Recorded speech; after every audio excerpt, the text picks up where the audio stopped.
Hello and welcome to this lesson on codominance. By the end of this lesson, you will understand what codominance means, explain how blood groups are inherited, and use genetic diagrams to predict outcomes. Let's explore how both alleles can be expressed at the same time. Let's take a closer look at this example using flowers. I want you to focus on the 3 different phenotypes shown here. Red, red and white, and white. Remember, each phenotype is linked to a specific genotype. Now, look at the red flower. It has the genotype RR. This means it has 2 red alleles, so only the red color is expressed. Next, the white flower. This one has the genotype RR. Both alleles are for white, so the flower appears completely white. Now, pay attention to the middle flower. This one has the genotype RR. Notice something important here.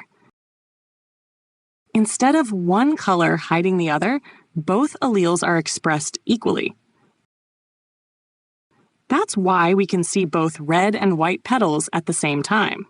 This is what makes codominance different. There is no mixing into a new color. Both traits appear clearly and separately in the phenotype. So remember this key idea. Codominance means both alleles are expressed.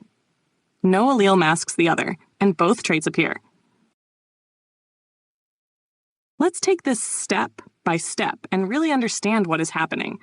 We are looking at blood group alleles. These alleles control the antigens found on the surface of red blood cells. Start with IA. This allele produces antigen A, so if a person has IA, their red blood cells will show antigen A. Now look at IB. This allele produces antigen B, so if a person has IB, their red blood cells will show antigen B. Next, IO. This one does not produce any antigen, so the red blood cell has no antigen at all. Now focus on this important idea. IA and IB are codominant. This means if both alleles are present, they are both expressed equally. So a person with IAIB will have both antigen A and antigen B. Let's take this slowly and understand this table about blood group phenotypes. This table shows the link between genotype and phenotype. The genotype is the combination of alleles you inherit. The phenotype is the blood group you actually show. Now, look at the first row. IAIA or IAIO. Both of these give blood group A. This is because IA is dominant over IO. Next, the second row, IBIB or IBIO. Both of these give blood group B. Again, IB is dominant over IO. Now look at this important one, IAIB. This gives blood group AB. Here, both alleles are expressed. This is called codominance. Finally, the last row, IOIO. This gives blood group O, because there are no dominant alleles present. So remember this clearly. Genotype determines phenotype. IA and IB can both be expressed together, and IO only shows when both alleles are IO. Let's go through this genetic cross example. We are crossing 2 parents. One parent has genotype IAIO, the other parent has genotype IBIO. Now look at the Punnett square. This shows all possible combinations.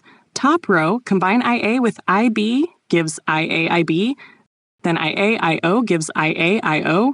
Bottom row, combine IO with IB gives IBIO. IO gives IOIO. Let us have the key idea or probability. Only one box gives IOIO. This corresponds to blood group O. There are 4 possible outcomes in total.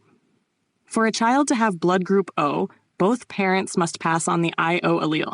From the Punnett square, only one combination gives IOIO.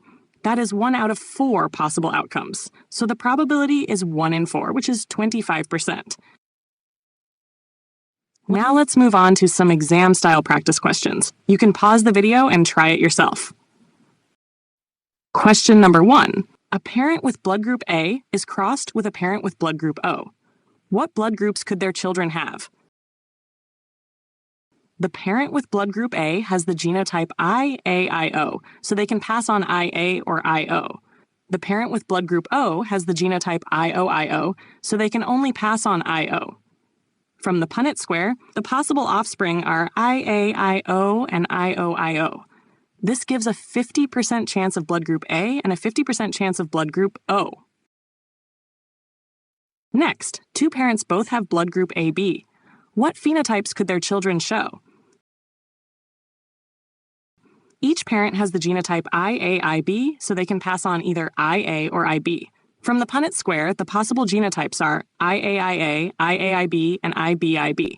Children could be group A, group AB, or group B. There is no IO allele present, so there is no chance of blood group O. Question 3. A parent with blood group A and a parent with blood group B have a child with blood group O.